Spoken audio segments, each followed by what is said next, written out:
हमारे हिंदू धर्म ग्रंथों वाल्मीकि रामायण, महाभारत आदि में कई ऐसे पात्रों का वर्णन है जिनका जन्म बिना मां के गर्भ और पिता के वीर्य के हुआ था। यहाँ हम आपको 16 ऐसे ही पौराणिक पात्रों के जन्म की कहानी बताएंगे। इनमें से कई पात्रों के जन्म में मां के गर्भ का कोई योगदान नहीं था, तो कुछ पात्रों के जन्म में पिता के वीर्य का, जबकि कुछ में दोनों का ही। हस्तिनापुर नरेश, शांतनु और रानी सत्यवती के चित्रांगद और विचित्रवीर्य नामक 2 पुत्र हुए। शांतनु का स्वर्गवास चित्रांगद और विचित्रवीर्य के बाल्यकाल में ही हो गया था, इसलिए उनका पालन पोषण भीष्म ने किया।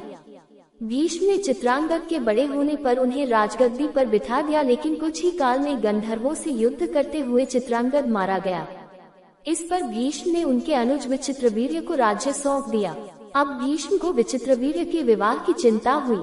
उन्हीं दिनों काशीराज की 3 कन्याओं अंबा, अंबिका और अंबालिका का स्वयंवर होने वाला था। उनके स्वयंवर में जाकर अकेले ही भीष्म ने वहां आए समस्त राजाओं को परास्त कर दिया और तीनों कन्याओं का हरण करके हस्तिनापुर ले आए। बड़ी कन्या अंबा ने भीष्म को बताया कि वह अपना तन मन राज शाल को अर्पित कर चुकी है। उसकी बात सुनकर भीष्म ने उसे राजा शाल के पास भिजवा दिया और अंबिका और अंबालिका का विवाह विचित्रवीर्य के साथ करवा दिया।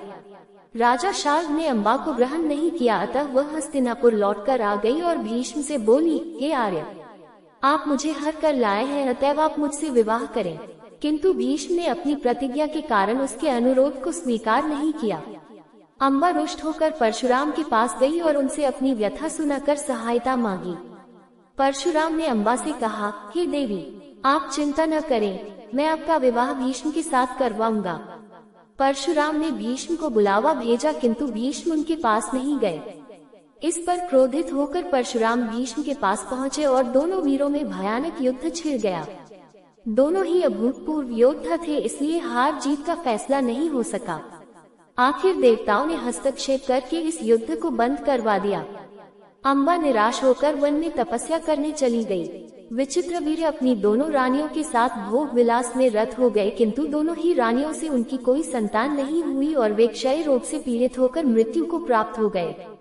अब कुल नाश होने के भय से माता सत्यवती ने एक दिन भीष्म से कहा, पुत्र, इस वंश को नष्ट होने से बचाने के लिए मेरी आज्ञा है कि तुम इन दोनों रानियों से पुत्र उत्पन्न करो। माता की बात सुनकर भीष्म ने कहा, माता, मैं अपनी प्रतिज्ञा किसी भी स्थिति में भंग नहीं कर सकता। ये सुनकर माता सत्यवती को अत्यंत दुख हुआ। तब उन्हें अपने ज्येष्ठ पुत्र वेदव्यास का स्मरण किया।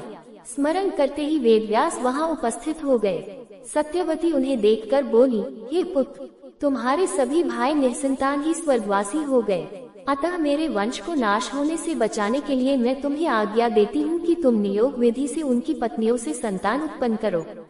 वेदव्यास उनकी आज्ञा मानकर बोले, माता, आप उन दोनों रानियों से कह दीजिए कि वो मेरे सामने से निवस्त्र होकर गुजरे, जिससे कि उनको गर्भ धारण होगा। सबसे पहले बड़ी रानी अंबिका और फिर छोटी रानी अंबालिका गई, पर अंबिका ने उनके तेज से डरकर अपने नेत्र बंद कर लिए, जबकि अंबालिका वेदव्यास को देखकर भय से पीली पड़ गई। वेदव्यास लौटकर माता से बोले, माता, अंबिका का बड़ा तेजस्वी पुत्र होगा, किंतु नेत्र बंद करने के दोष के कारण वह अंधा होगा, जबकि अंबालिका के गर्भ से पांडु रोग से ग्रसित पुत्र पैदा होगा। ये जानकार इससे माता सत्यवती ने बड़ी रानी अंबिका को पुनः वेदव्यास के पास जाने का आदेश दिया। इस बार बड़ी रानी ने स्वयं न जाकर अपनी दासी को वेदव्यास के पास भेज दिया। दासी बिना किसी संकोच के वेदव्यास के सामने से गुजरी। इस बार वेदव्यास ने माता सत्यवती के पास आकर कहा, माते, इस दासी के गर्भ से वेद वेदांत में पारंगत अत्यंत नीतिवान पुत्र उत्पन्न होगा। इतना कहकर वेदव्यास तपस्या करने चले गए। समय आने पर अंबिका के गर्भ से जन्मांध धृतराष्ट्र, अंबालिका के गर्भ से पांडु रोग से ग्रसित पांडु तथा दासी के गर्भ से धर्मात्मा विदुर